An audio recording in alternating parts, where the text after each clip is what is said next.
네, 기도하기를 쉬는 죄를 범하지 말라라는 제목으로 같이 말씀을 나누도록 하겠습니다. 오늘 본문의 배경은 우리가 사무엘 또 사무엘 하를 또 오랜 시간 동안 살펴보았는데요. 그럼 다 아실 겁니다. 이스라엘 백성들에게는 처음에 하나님께서 출애굽 시키셔서 하나님이 모세를 통해서 이끌어 나가셨기 때문에 또 여호수아를 통해서 가나안에 들어가게 하셨기 때문에 다른 나라들처럼 왕이 있었던 것이 아닙니다. 어, 이스라엘은 왕이 아니라 하나님께서 이 선지자와 지도자들을 통해서 다스리던 나라였죠. 그런데 갑자기 어느 날 이스라엘 백성들이 왕을 달라고 이 사무엘을 통해서 하나님께 요청하는 장면이 나옵니다. 그러니까 요청하는 내용이 이런 거예요. 다른 나라들 보면은 다 왕이 있는데 우리나라만 왕이 없습니다. 그래서 우리가 외적의 침입이나 이런 여러 가지 일들이 발생했을 때 뭔가 체계적으로 움직이지 못하고 뭔가 이렇게 단합돼서 움직이는 구심점이 없다는 거죠. 그러니까 우리에게 왕을 달라라고 요구하는 장면이 바로 오늘 본문의 내용입니다.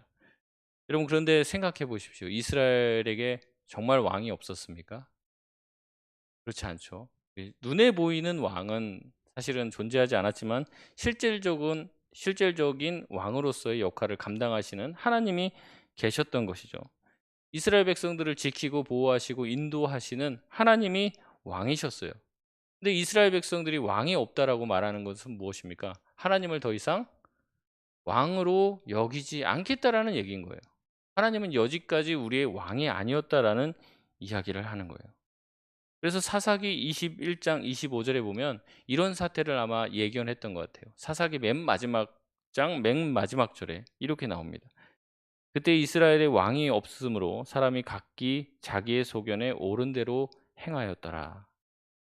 이 말은 진짜 이스라엘의 왕이 없었다는 말이 아니에요. 진정 이스라엘의 왕이신 하나님을 그들의 삶에서 도려내 버리고 하나님을 자기 삶에서 죽여 버리고 우리 삶엔 왕이 없다라고 선포하고 자기 스스로가 왕이 되어서 자기 소견에 옳은 대로 살았다고 말하는 게 이 사사기의 이야기입니다. 그래서 사사기 이야기를 보면 점점 악화돼요.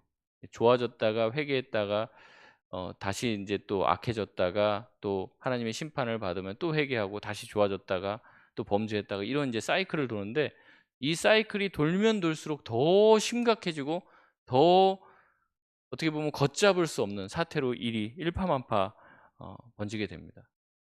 여러분, 우리가 왕이 있는데 그 왕을 대신해서 왕을 추대하거나 왕을 세우는 것을 무슨 죄라고 합니까? 사극 많이 보시면 그 나오잖아요.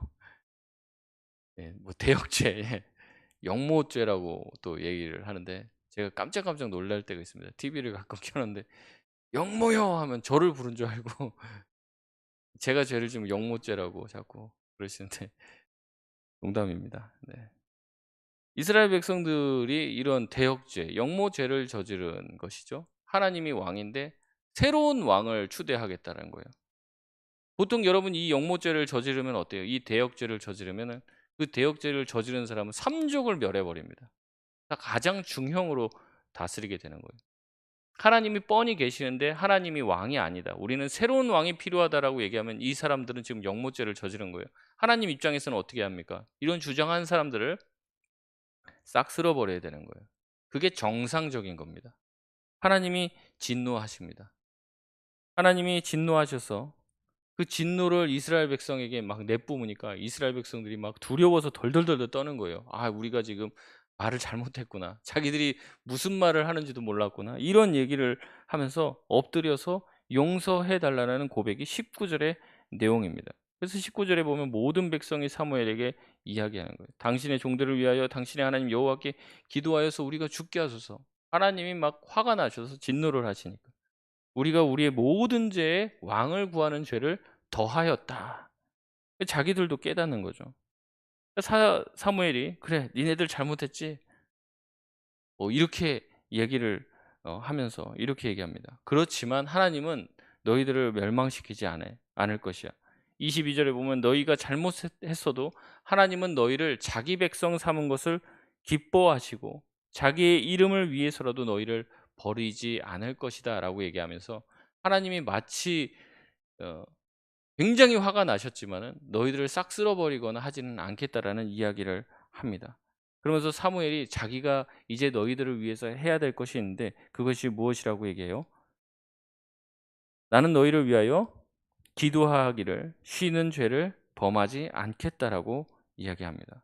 선하고 의로운 길을 가르치겠다고 이야기를 해요. 여러분, 기도를 쉬는 게 죄입니까? 기도를 쉬는 게 죄일까요? 솔직히 말씀드리면 우리가 그러면 기도를 쉬고 있으면 죄를 계속 짓고 있는 거예요. 그럼 정말 기도를 쉬는 게 죄라고 생각하십니까? 그럼 우리 죄를 많이 지었잖아요. 죄를 많이 짓고 있는 분도 많고. 사실 기도를 쉬는 게 죄일까라고 얘기했을 때 엄밀하게 말하면 기도를 쉬는 게 죄라고 쉽게 정의하기는 어려울 것 같아요. 기도를 우리는 늘 하고 있지 않기 때문에 그렇죠. 물론 신약에서도 그렇게 이야기하고 있습니다. 어떻게 합니까? 항상 기뻐하라. 쉬지 말고 기도하라. 범사에 감사하라. 이렇게 하라라고 명령하고 있기 때문에 하나님의 명령을 어긴 게 죄죠. 이런 관점에서 보면 죄라고도 할 수 있을 거예요. 근데 우리가 평소에 살면서 신앙생활을 하면서 '내가 기도를 쉬는 게 죄인가?'라고 했을 때 그것을 죄라고 느끼는 사람들은 거의 없다는 것이죠. 그럼에도 불구하고 사무엘은 자기가 기도를 쉬는 것, 너희를 위해서 기도를 쉬는 게 자기에게 있어서는 죄를 짓는 것 같이 느껴지는 그 정도의 이 무게를 가지고 있다라고 얘기하는 거예요. 어떤 분들은 그런 마음들 가지고 있습니다. '내가 기도를 쉬면 안 되지. 내가 기도를 쉬는 거는 하나님 앞에 죄 짓는 거다.'라고 생각하면서 기도하시는 분이 있어요. 근데 어떤 분들은 기도를 어 거의 안 하시고 이제 중요한 일이 있을 때만 이제 기도를 하시는 거죠. 근데 사무엘은 지금 자기가 하지 않으면 이스라엘 백성들을 위해서 기도할 수 있는 사람이 없다라는 위기 의식을 가지고 자기가 지금 목숨을 걸고 기도하고 자기가 기도하지 않는 것은 죄를 짓는 것이다라고 이야기하는 거예요. 그래서 이렇게 얘기하는 겁니다. 이스라엘의 하나님은 하나님의 이름을 위해서 그리고 너희를 택한 그것을 따라서 너희를 사랑해 주시고 지켜 주시고 벌하지 않고 용서해 주신다. 그리고 나는 너희를 위해서 기도할 것이고 너희에게 하나님의 말씀이 무엇인지 가르칠 것이다. 그리고 너희 백성이 해야 될 일은 무엇이냐면 하나님이 너희에게 행하신 일들을 계속 생각하고 하나님을 경외하고 섬기는 것을 계속해라. 이것이 이제 하나님과 하나님의 백성을 지도하는 영적 지도자 그리고 이 백성들이 이 마치 삼위일체의 삼각형을 이루면서 해야 될 것이 무엇인지 이것이 바로 이스라엘 백성들이 가야 할 길이라는 것을 이 사무엘이 이야기하는 것이에요. 그래서 두 가지를 사무엘이 하기로 했던 그것에 대해서 오늘 더 깊이 묵상하기를 원하는데 사무엘이 하기로 했던 그 두 가지 중에 첫 번째가 너희를 위해 기도하기를 쉬는 죄를 범하지 않겠다라는 그 내용입니다. 앞서서 말씀드렸지만은 우리가 기도를 쉬고 또 쉬지 않고 기도하는 것이 과연 가능한 일인가 이런 생각을 할 수 있다는 거죠. 우리가 잠도 자야 되고 밥도 먹어야 되고 사람들도 만나야 되고 해야 될 일들이 많이 있죠. 집안일도 해야 되고. 근데 이런 모든 것들을 성경이 알지 못하고 하나님이 알지 못하고 또 사도들이 알지 못하고 우리에게 쉬지 말고 기도하라고 했냐는 거죠. 여러분 그런 것은 아닐 겁니다. 여러분 그러면 과연 쉬지 말고 기도하라. 이제 항상 기뻐하라, 쉬지 말고 해라. 그리고 범사에 그렇게 해라. 이 세 가지는 다 같은 이야기인데요. 항상 기도하라 이 말입니다. 여러분 도대체 항상 기도하는 것은 이 성경에서 말하려고 하는 쉬지 않고 기도하는 것은 무엇을 말하는 것일까요? 쉽게 얘기를 하면요. 이런 게 있어요. 어떤 사람을 보면요. 우리가 그런 그 사람에 대해서 이렇게 얘기할 때가 있어요. "아우 쟤는 볼 때마다 뭘 먹고 있어. 아 쟤는 볼 때마다 그렇게 핸드폰을 하네. 아 저 사람은 볼 때마다 그렇게 드라마를 봐. 저 사람은 맨날 여행만 다녀." 우리가 그런 사람을 이렇게 평가할 때 그런 식의 얘기를 해요. "맨날 어디를 다녀. 아 맨날 교회만 오면 잠만 자." 우리가 그런 이제 평가를 해요. 근데 솔직히 그 사람이 맨날 교회 와서 자겠습니까? 한 10번 와서 9 번은 자도 한 번쯤은 안 잘 거예요. 근데 맨날 자지는 않는단 말이죠. 그런데도 우리가 그런 표현을 해요. 왜 그런 겁니까? 그 사람이 상당히 자주 뭘 하기 때문에 그런 거예요. 자꾸 뭐 TV도 보고 또 맨날 핸드폰만 하고 있는 것처럼 우리 눈에 보이는 거예요. 우리가 볼 때마다 그 사람은 뭘 먹고 있으니까 맨날 저거를 해. 항상 저 사람은 뭘 먹고 있더라. 이런 이야기를 하는 거예요. 여러분, 그렇기 때문에 쉬지 말고 기도하라라는 말씀은 무엇입니까? 기도를 쉬지 말고 해라라는 그 말은 도대체 무슨 말을 하는 겁니까? 그 사람을 볼 때마다 그 사람의 모습이 자주 기도하는 모습으로 남들에게 비춰져야 한다는 거죠. 근데 남들에게 비춰지기 위해서 기도하는 건 아니죠. 남들이 볼 때마다 기도하는 것처럼. 그래서 누군가 봤을 때 사무엘은 항상 기도만 해 라는 말을 들을 정도로 사무엘이 항상 이스라엘 백성들 앞에서 이스라엘 백성들을 위해서 기도하는 것들을 쉬지 않겠다라는 그런 이야기와 표현을 하는 거예요. 물론 사무엘도 공무도 봐야 되고 식사도 해야 되고 잠도 자야 되고 다 해야죠. 근데 그것 말고 대다수의 시간을 기도하는 데 할애하겠다는 이야기를 하는 겁니다. 그래서 그 사람을 딱 봤을 때 기도의 사람이다 말할 수가 있어야 하는 거예요. 어떤 목사님을 봤을 때 저분은 어떤 목사님, 저분은 컴퓨터도 잘해. 저분은 뭐 이런 기술도 있고 저런 기술도 있고 다 줘. 근데 기도는 안 해. 이런 평가받으면 안 되잖아요. 우리들도 다 마찬가지입니다. 우리 특별히 중직자 우리 여러분들 뭐라고 야단치가 치는 게 아니라 저는 그럴 수준도 안 되는데 우리를 딱 생각했을 때 우리 뭐 목사님, 장로님, 권사님들은 항상 뭐 하시는 분이래. 항상 저렇게 섬기시더라. 항상 뭐 그분이 늘 섬기지는 않아요. 가끔은 이제 섬김도 받으실 겁니다. 근데 우리가 도대체 하나님 앞에서 그리고 성도들 앞에서 많은 사람들 앞에서 어떤 식으로 비춰지냐 하는 거예요. 바라기는 기도의 사람으로 좀 비춰 주셨으면 좋겠어요. 성경에서도 모범을 보여주는 이 영적 지도자들의 그 메인 그런 어떤 이미지들은 항상 기도하는 거예요. 제9시 기도 시간에 베드로와 요한이 가다가 성전 미문에 앉은 그 안전뱅이를 만나는 거예요. 기도 시간에 기도하러 가다가. 그러니까 항상 이 사도들의 모습도 항상 기도하는 모습으로 비춰지는 거예요. 자기의 정한 정시에 기도하는 자리가 있었고 가서 기도하는 것들이 있었다는 거죠. 그래서 그 사람만 딱 보면 그 사람의 키워드, 그 사람의 신앙생활을 딱 한마디로 설명하면 사무엘은 기도의 사람이 되겠다라는 그런 약속을 하는 것입니다. 그렇게 다짐하는 거예요. 특별히 구약 성경에서는요, 이 기도하다라는 이 단어로 쓰여지는 히브리어만 30가지가 넘게 쓰여지게 됩니다. 근데 특별히 여기서는 이 팔랄이라고 하는 단어를 쓰는 거예요. 이 팔랄이라고 하는 기도의 뜻은 무엇이냐면 양자를 중재하는 기도예요. 지금 자기가 사무엘이 딱 가운데 쓴 겁니다. 이스라엘 백성과 하나님 사이에 딱 쓴 거예요. 이스라엘 백성들의 요구, 그 요구를 하나님이 다 들으시고 진노하시잖아요. 그 하나님에 대해서 이 사무엘이 어떻게 하는 거예요? 하나님 말리는 거예요. 하나님 하나신 거 다 아는데 이스라엘 백성 하나님이 선택하시고 여기까지 이끌고 와셨는데 죽이시면 안 됩니다. 이 기도를 하는 거예요. 그리고 이 백성들을 향해서는 어떻게 합니까? 하나님이 이런 뜻과 마음을 가지고 계신데 왜 그걸 모르냐? 좀 정신 차리고 너네들 다른 것 아니고 하나님만 섬겨라. 이 자기가 중재하는 이 역할을 하는 거예요. 그래서 항상 이 가운데서 어떻게 합니까? 하나님을 달래는 역할을 하고 이 백성들을 향해서 하나님의 말씀대로 지키고 다스리고 그렇게 이끌어주는 그런 일들. 하나님이 이 이스라엘 백성들의 마음 가운데 하나님만 섬길 수 있는 그런 충심을 달라라고 기도하는 이 중재하는 기도를 내가 쉬지 않겠다라고 표현을 하고 있는 거죠. 여러분, 이렇게 중재하는 기도를 쉬지 않고 하겠다는 이유가 무엇일까요? 왜냐하면 그만큼 이스라엘 백성들이 악하다는 것을 알았기 때문에 그렇습니다. 이런 사무엘의 기도의 모습은 바로 신약의 예수 그리스도에 대한 예표예요. 항상 신약에서도 예수님의 모습은 우리를 중재하는 모습으로 등장을 합니다. 로마서 8장 26절에 보면 이와 같이 성령도 우리의 연약함을 도우시나니 우리는 마땅히 기도할 바를 알지 못하나 오직 성령이 말할 수 없는 탄식으로 우리를 위하여 친히 간구하시느니라. 우리를 위해서 성령이 그렇게 친히 간구해 주신다는 거죠. 로마서 8장 34절에 보면 누가 정죄하려 죽으실 뿐 아니라 다시 살아나신 이는 그리스도 예수시니 그는 하나님 우편에 계신 자요 우리를 위하여 간구하시는 자신이라. 아멘. 하나님 우편에서 예수님이 뭘 하고 있다는 거예요? 그냥 서서만 있는 게 아니라 우편에 서서 우리를 위해서 간구하시는 자다라고 이야기를 하는 거예요.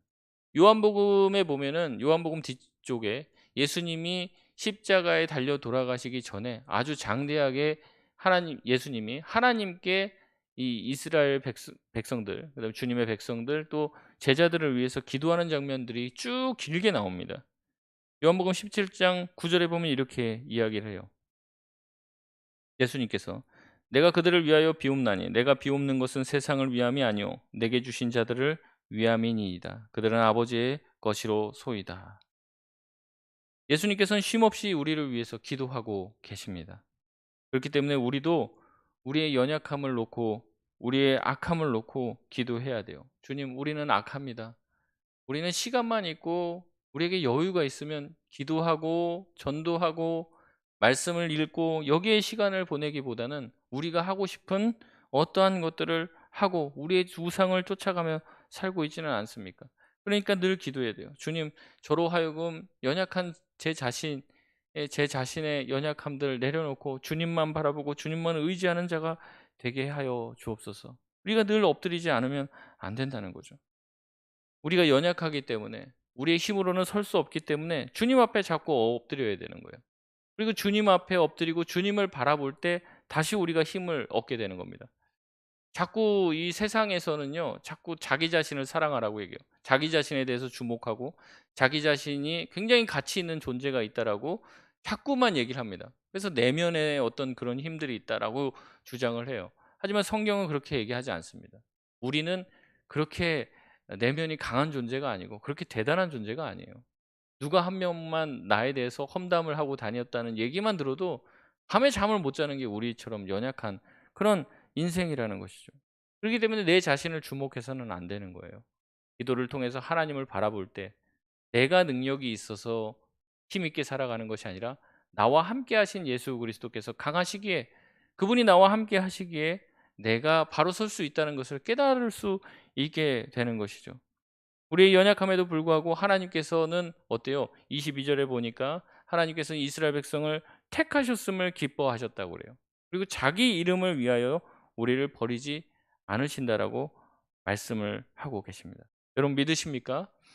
예, 우리의 잘남이 아니라 우리가 그렇게 수많은 죄를 짓고 거기에다가 왕을 더 구하는 죄를 지었을지라도 하나님은 어떻다는 거예요? 그래도 우리를 택했고 우리를 자기 백성 삼으신 것을 후회하지 않고 기뻐하신다는 거예요. 그래서 하나님께서 그런 마음을 가지고 계신다는 것을 이 사무엘이 알고 자기가 죽을 때까지 내가 지금 이제는 은퇴를 하고 새로운 지도자를 세우고 내가 은퇴를 하지만 내가 죽을 때까지 할 것이 있다면 그것은 너희를 위해서 너희와 하나님 사이에 이 중보하고 양자를 중재하는 기도를 끊임없이 하겠다라는 이 다짐을 하는 것입니다. 그렇기 때문에 우리 또한 이 사무엘의 본을 받아서 기도해야 돼요. 여러분 누구를 위해서 누구를 중재하는 기도를 해야 됩니까? 저와 여러분의 주변에 있는 예수님을 알지 못하고 연약한 모습을 가지고 있는 사람들을 위해서 기도해야 돼요. 많은 분들이 하나님에 대해서 굉장히 오해를 많이 하고 있는 것 같아요. 많은 분들이 하나님이 굉장히 무서운 분이거나 아니면 하나님이 존재하지 않거나 그런 식으로 생각을 해요. 그렇게 오해를 하고 있죠, 하나님에 대해서. 하나님은 그 사람과 화해하고 싶은 거예요. 그래서 우리를 먼저 예수 믿게 한 줄 여러분 믿으시길 바랍니다. 다른 사람이 아니라 먼저 나를 예수 믿게 하신 거예요. 나한테 믿음을 주신 거예요. 그래서 나로 하여금 그 사람을 위해서 기도하라고 말씀하시는 거죠. 하나님이 그런 마음을 가지고 계신 거예요. 나도 저 사람과 화해하고 싶다. 나도 저 사람과 평화를 누리고 싶다. 그러니까 저 사람에게 복음을 좀 전해주지 않을래? 저 사람을 위해서 좀 기도해 주지 않을래? 우리도 어떻게 보면 과거를 쭉 돌아보시면요. 내 힘으로 내가 믿고 내 힘으로 내가 교회에 나온 게 아니잖아요. 누군가 나를 교회로 이끌어 주셨고 여러분 알든지 알지 못하든지 분명히 여러분을 위해서 오랜 시간 기도하신 누군가가 있으셨을 거예요. 그 사람의 기도와 인도를 통해서 우리가 신앙을 가지게 됐단 말이죠. 그렇다면 우리에게도 어떤 책임이 있습니까? 누군가로 하여금 하나님을 알고 예수님을 믿게끔 그리고 그들이 바른 길을 가게끔 기도해 줘야 될 사람이 필요하다는 거예요.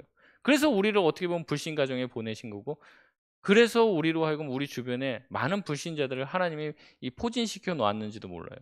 그래서 가장 먼저 해야 될 것은 그들을 위해서 우리가 기도하는 거예요. 그리고 그렇게 다짐하는 거죠. 주님, 내가 저 사람을 위해서 기도하는 것을 쉬지 않게 하여 주옵소서. 주님, 내가 저 사람 위해서 기도하지 않으면 기도할 사람이 없네요. 저 사람 주변에 보니까 다 나쁜 사람들밖에 없고, 딱 보니까 저 사람 위해서 기도해 줄 사람은 나밖에 없어요. 그럼 내가 해야죠, 내가. 내가 쉬면 저 사람을 위해서 기도해 줄 사람은 없단 말이에요. 누군가 제가 예수를 믿고 이 자리에 올 때까지 나를 위해서 기도해 준 사람이 있었다면, 주님, 나도 그런 사람이 되어지길 원합니다. 나도 누군가에게 복음을 끝까지 전하고 그 사람을 위해서 끝까지 기도하는 사람, 그 사람을 위해서 기도하기를 쉬는 죄를 범하지 않게 하여 주시옵소서. 우리가 그렇게 기도하면서 나아가야 되는 것이죠. 두 번째로 사무엘은 선하고 의로운 길을 이스라엘 백성들에게 가르치겠다고 이야기를 합니다. 말씀을 우리가 먼저 배웠어요. 우리가 어떤 것이 의롭고 선한 길인지 알게 되었습니다. 그렇기 때문에 그 길이 어떤 길이 선하고 어떤 길이 멸망의 길인지 안다면 그것을 모르는 사람들에게 알려줘야 한다는 것이죠. 여기서 선하고 의로운 길을 가르치겠다라고 했을 때 이 가르치다는 단어가 히브리어 야라라는 단어인데, 이 손가락으로 가르친다 이런 뜻입니다. 가르친다 이런 뜻입니다. 그래서 이 표지판 같은 것을 가르칠 때 쓰는 말이에요. 어떤 길이 옳은 길인지를 항상 가르치는 이 표지판이 된다는 거예요. 표지판. 말로만 이쪽이 옳은 길이야, 이쪽이 옳은 길이야 이렇게 얘기하는 게 아니라 내 자신이 표지판이 되는 거예요. 그래서 내가 살아가는 삶을 보면 어떤 게 바른 길인지 사람들이 보고 알게 되는 거죠. 여러분, 그렇기 때문에 우리의 삶의 모습이 표지판이 되고 기준이 돼야 되는 겁니다. 우리가 바로 살고 하나님의 말씀을 따라 살 때 사람들은 알게 되는 거예요. 저게 옳은 길이구나. 저게 선한 길이구나. 사무엘이 자기가 하나님 말씀대로 살지 않으면서 하나님 말씀대로 살라고 하면은 그것이 어떻게 백성들에게 먹혀가겠습니까? 그런데 사무엘은 그렇게 살았어요. 사도 바울도 마찬가지로 이야기합니다. 빌립보서 3장 17절에 형제들아 너희는 함께 나를 본받으라라고 말을 해요. 어떻게 보면 교만한 말씀처럼 들릴 수 있습니다. 그런데 고린도전서 11장 1절에 보면 이렇게 얘기해요. 내가 그리스도를 본받는 자가 된 것 같이 너희는 나를 본받는 자가 되라. 하나님, 예수님을 본받는 건 너무 멀리 있잖아요. 그 중간 정도 되는, 조금 부족하지만 그래도 예수님을 닮아가려고 노력하는 사도 바울 자신을 본받으라고 사실 사도 바울이 그렇게 얘기하는 거예요. 그러니까 나 자신을 완전히 나를 복사하고 나를 존경해라 이런 말을 하는 게 아니라 내가 주님을 닮으려고 쫓아가는 것처럼 그 모습을 너희도 본받아서 주님을 향해서 주님을 본받는 자가 되자 이 얘기를 하고 있는 거예요. 여러분, 주님을 본받는 것 말은 쉽지만, 주님을 닮아가는 것 말은 쉽지만 이것 또한 쉽지가 않은 일이죠. 그러니까 다시 뭐가 필요한 거예요? 기도가 또 필요한 거예요. 기도가. 주님, 우리의 힘으로 주님을 닮을 수가 없습니다.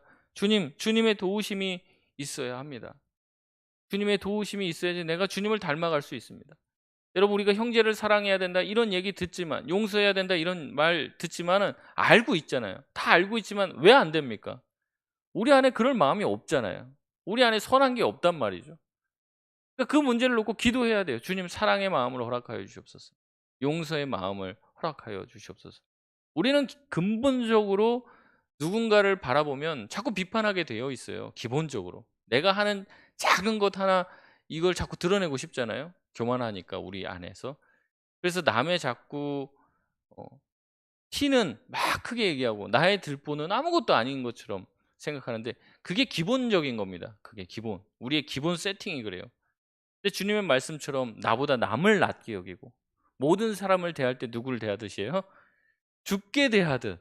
누군가를 대할 때 예수님처럼 대할 수 있겠습니까? 나를 힘들게 하는 그 사람 예수님처럼 대할 수 있겠냐는 거예요. 내 힘으로 되는 게 아니에요. 내 힘으로. 그러니까 우리가 어떻게 해야 됩니까? 기도해야 되는 거죠. 주님, 나를 변화시켜 주십시오. 우리 자꾸 저 사람을 변화시켜 달라고 기도하고 어떤 설교 말씀을 들어도 야, 그 사람이 들어야 되는데. 야, 그 사람이 이 말씀 듣고 변화해야 되는데. 여러분, 그렇게 생각이 든다면 이미 아직 많이 교만이 차 있는 거예요. 그런 생각이 들면 순식간에 그 생각을 바꿔야 됩니다. 아, 나를 향한 하나님의 말씀이구나. 이게 남이 아닙니다. 남이 떠오른다면 그것 자체가 이미 나 자신을 향한 말씀이라는 걸 여러분 알고 계셔야 돼요. 근데 우리가 변해나는 거죠, 우리가. 남이 변하는 것도 어렵지만 내가 변하는 거는 더 쉽지 않은 것 같아요. 내가 죽는 거는 더 어렵죠. 내가 예수 그리스도와 함께 십자가에 못 박혔나니 그런즉 이제는 내가 사는 것이 아니요 내 안에 그리스도께서 사는 것이다라고 말하고 있잖아요, 사도 바울은. 우리가 그런 삶을 살아야 되는데 우리의 모습을 보면서 누가 나한테 와 완전히 예수님이시네요. 우리가 그런 얘기 듣습니까? 아니잖아요. 그럼 우리가 죽어야 된대. 내가 날마다 죽노라. 내가 십자가 앞에서 날마다 죽노라. 우리가 그런 말을 할 수 있어야 되는데 그게 어렵잖아요. 안 되잖아요. 안 괴로우십니까 그러면? 괴롭잖아요. 그러니까 주님 앞에 또 기도하는 거예요. 주님, 제가 죽고 싶은데 안 죽어요. 자꾸 내 자아가 살아서 팔딱팔딱 살아서 하나님의 뜻대로 살지 못하고 있습니다. 주님, 나 좀 죽여주세요. 십자가에서. 내가 변화되지 않으면 안 됩니다. 내가. 남의 변화가 아닙니다. 교회가 변해야 된다. 뭐가 변해야 된다. 아닙니다. 내가 변하면 됩니다. 내가. 내가 송파동 교회고 내가 우리 구역이고 나잖아요. 나. 내가 우리 가정 변해야 돼. 내가 우리 가정 구성원이 아닙니까? 내가 변하면 우리 가족이 변하는 거죠. 근데 내가 안 변하잖아요, 내가. 그러니까 이 문제를 놓고 어때요? 우리는 이래도 저래도 기도할 수밖에 없는 존재예요. 신자는 하나님께 엎드림으로부터 거기서부터 변화가 시작되는 거란 말이죠. 근데 이것을 모르시는 분은 없어요. 모르시는 분. 처음 듣는 얘기입니까? 기도하자는 얘기가. 교회 다니면서 우리가 기도합시다 이런 얘기 처음 듣는 여러분 뭐 쉽게 얘기하면 목사가 하는 얘기는 크게 두 가지 말씀 열심히 듣고 말씀에 순종하자. 기도 열심히 하자. 이거밖에 없어요. 기도해야지 하나님을 만나고 경험하고 체험하죠. 제가 말씀드렸잖아요. TV 보다가 하나님 만난 사람 없다고. 뭐 인터넷 보고 핸드폰 하다가 하나님 만난 사람 있습니까? 없어요. 기도하다가 주님 앞에 엎드려서. 저도 그런 것 같아요. 어렸을 때인데 처음 주님을 만났었던 그 자리. 누가 저한테 가르쳐 줘서 그런 게 아니에요. 뭐 저도 뭐 태어나서부터 뭐 몇 시간씩 기도하고 그런 게 아니거든요. 네, 막 그 분위기가 있습니다. 수련회 가서 막 기도하라고 그러고 막 이 전도사님이 앞에서 막 눈물로 뭐 기도하는데 도대체 왜 전도사님은 저렇게 기도하면서 울까? 죄를 많이 졌나 보다. 내 눈에서 눈물이 안 나오는 거 보니까 '나는 잘 살았나 보네.' 이렇게 생각하는데 기도를 계속 시키고 하다 보니까 어느 순간 제가 정말로 하나님 앞에 죄인이라는 게 제 중학교 2학년 때였거든요. 하나님 앞에 너무 큰 죄인이라는 걸 깨닫게 되더라고요. 그 누가 가르쳐 줘서 아는 게 아닙니다. "너 죄인이야." 그런 거를 누가 깨닫게 해 줘서 아는 게 아니라 기도하니까 알게 되더라고요. 근데 여러분 생각해 보십시오. 중학교 2학년이 죄를 지었으면 얼마나 지었겠습니까? 거짓말 쪼금 하고 엄마 심부름값 약간 좀 삥땅 치고 뭐 그런 게 다죠. 근데 제가 정말 제가 죽어야 마땅한 죄인이라는 게 깨달아지더라니까요. 근데 예수님이 나를 위해서 십자가에 대신 죽으셨다는 사실이 가르쳐 줘서 아는 게 아니라 기도하는 그 시간에 하나님이 깨닫게 해 주시는 거예요. 그 기도하는 자리를 통해서만 우리가 변화될 수 있고 새롭게 되어질 수 있는데 그걸 모르는 사람이 없는데도 불구하고 기도를 쉰단 말이에요. 그러니까 안 변하죠. 자꾸 주변만 비교를 합니다. 우리가 '저 사람보단 내가 그래도 더 기도하지. 저 사람보다 내가 더 열심히 나오지.' 그렇게 하면 안 되고요. 예수님을 기준으로 딱 놓읍시다. 예수님. 사도 바울을 기준으로 딱 놓고 우리가 그 모습을 닮아가려고 노력했으면 좋겠어요. 그럼 우리가 계속 죽을 때까지 노력을 해야 되고 주님 앞에 엎드릴 수 있는 것이죠. 그렇게 기도의 시간을 통해서 하나님은 우리를 다듬어 나가시는 거예요. 시간이 필요합니다. 우리가 자라고 성장하는 거는 아이들한테 막 하루에 뭐 밥을 10끼 20끼씩 막 먹인다고 막 자라는 게 아니잖아요. 아이들에게 먹이고 시간이 필요해요, 자라는데. 마찬가지입니다. '아 못했던 기도 오늘 다 해 보자.' 10 시간씩 막 기도 폭식한다고 해서 갑자기 영적으로 성장하는 게 아닙니다. 어디 수련회에서 밀린 거 한번 다 해 보자. 그런다고 성장하는 게 아니더라고요. 매일매일 삼시세끼 밥을 먹고 운동하는 그것을 통해서 건강해지고 성장하듯이 우리가 매일매일 날마다 우리에게 주어진 기도의 시간을 가지고 주님 앞에 엎드릴 때 우리의 영혼이 변화되고 성장하게 되는 줄 여러분 믿으시길 바랍니다. 그 날마다의 기도들이 쌓이고 쌓일 때 어느 날 누군가가 이렇게 얘기할 거예요. "아 권사님, 장로님, 집사님 기도의 사람인 것 같다고. 늘 기도의 자리에 계시네요. 늘 교회 오면 기도하고 계시고 늘 그렇게 주님 앞에 엎드리네요. 나도 권사님 닮고 싶습니다. 나도 집사님 닮고 싶습니다. 우리가 그런 얘기 듣는 거죠. 뭐 깜짝 놀라는 거예요. 아우 나는 그냥 주님 앞에 내가 좀 변해 보려고 내가 좀 하나님 앞에서 너무 죄인이고 안 변해서 내가 주님 앞에 엎드렸는데 사람들이 나를 그렇게 생각해 주는 거예요. 사람들이 그렇게 생각해 주는데 하나님은 얼마나 우리를 더 귀하다 예뻐하시겠습니까? 말씀을 마치겠습니다. 우리가 하나님을 만나게 된 것은 누군가 우리를 위해서 기도했기 때문에 그런 거예요. 누군가 우리의 그 부족한 삶 그렇게 살면 안 될 것 같이 보이니까 누군가 나를 위해서 기도해 줬어요. 그리고 나를 이끌어 주셨고 하나님이 그러한 기도를 들어주시고 응답해 주셔서 우리가 변화되었습니다. 우리가 이 자리까지 오게 되었어요. 누군가는 나를 위해 쉬지 않고 기도해 주었기 때문에 이 자리에 왔다는 것이죠. 그 쉬지 않은 기도의 열매가 바로 우리 자신인 것입니다. 그렇다면 우리가 어떻게 해야 됩니까? 우리 자신을 위해서 기도할 뿐 아니라 우리 주변에 아직도 주님을 알지 못하고 교회 안에 있지만 아직 하나님을 제대로 체험하지 못한 자들을 위해서 기도해야 하는 것이죠. 그 기도를 한 번, 두 번 하는 게 아닙니다. 그 기도를 쉬지 않고 하는 거예요. 여러분 기도는요. 응답될 때까지 하는 겁니다. 응답될 때까지. 한 번, 두 번 하고 안 된다고 치워버리는 게 아니라 응답될 때까지 주님 앞에 매달리는 거예요. 그렇게 우리 연약한 자들이 기도하기 시작할 때 하나님이 일하실 줄 믿습니다. 주님께서 우리를 변화시키고 우리 교회를 변화시키고 우리의 가정을 변화시키고 우리의 일터를 변화시켜 주실 줄 믿습니다.